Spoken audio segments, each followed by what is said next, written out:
जूठा खाने से प्यार बढ़ता है। विवाह के बाद शिल्पी जब पहली बार मायके आई तो माँ ने इत्मीनान से बैठकर बेटी का हालचाल पूछा। ससुराल में सब कैसे हैं, सास ससुर का स्वभाव वगैरह वगैरह। शिल्पी ने सब कुछ बताया और फिर बोली कि माँ, मैंने वहाँ एक नई बात देखी है। माँ ने आश्चर्य से पूछा, क्या? तो वह बोली, मेरी सास सबसे अंत में खाना खाती है। कई बार तो कुछ भी नहीं बचता, तब वह पानी पीकर ही रह जाती है। परंतु उससे भी अधिक विचित्र बात ये है कि वे बाबूजी यानी कि मेरे ससुर जी की थाली का बचा हुआ खाना ही खाती है। माँ बोली, हाँ बेटी, पुराने ज़माने में यही रिवाज था। औरतें अपने पतियों के खाने के बाद उनकी थाली में ही खा लेती थी।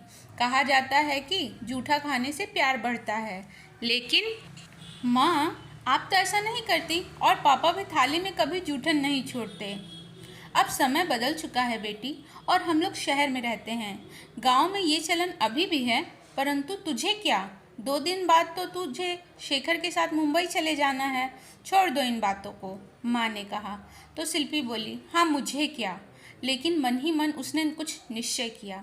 शेखर के साथ वापस जब वह ससुराल गई और सास को ससुर जी की थाली में खाते देखा तो उसने कहा, माँ जी, कल से आप फ्रेश थाली में खाना खाएंगी और बाबूजी भी जूठा नहीं छोड़ेंगे। नहीं नहीं बहू, मैं ऐसा नहीं कर सकती। मेरी सास यानी कि तुम्हारी दादी सास भी ऐसा ही करती थी और फिर तुम्हारे बाबूजी भी तो नाराज़ हो जाएंगे। सीधी और सरल स्वभाव वाली उसकी सास ने जवाब दिया। तो वह बोली, बाबूजी को मैं समझा आऊँगी, पर कल से आप उनकी थाली में नहीं खाएंगे। शिल्पी के देवर वहीं खड़ी सास बहू की बातें सुन रहा था। बोला, भाभी, माँ का ऐसा करना मुझे भी बहुत बुरा लगता है। हम तो इन्हें समझाते समझाते थक गए हैं। आप यदि सफल हो गई तो क्या, आज रात को ही देख लेना, हंसते हुए उसने कहा। रात को सबके खाना खाने के बाद जब ससुर जी ने अपनी थाली शिल्पी की सास को दिया तो शिल्पी ने उन्हें नहीं कहने का इशारा किया।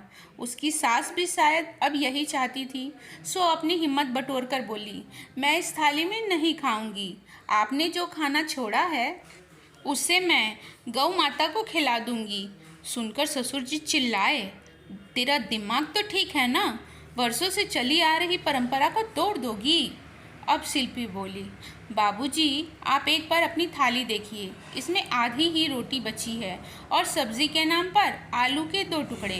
पहले क्या हुआ मैं नहीं जानती, लेकिन इस उम्र में तो माँ जी को पूरी डाइट मिलनी ही चाहिए ना। घर के सभी सदस्यों की थाली में 5 पकवान हों और माँ जी को सिर्फ ये रोटी, ये कैसा न्याय है? पर यह रिवाज तो सदियों से चला आ रहा है। ससुर जी थोड़े नरम स्वर में बोले तो शिल्पी की हिम्मत बढ़ी।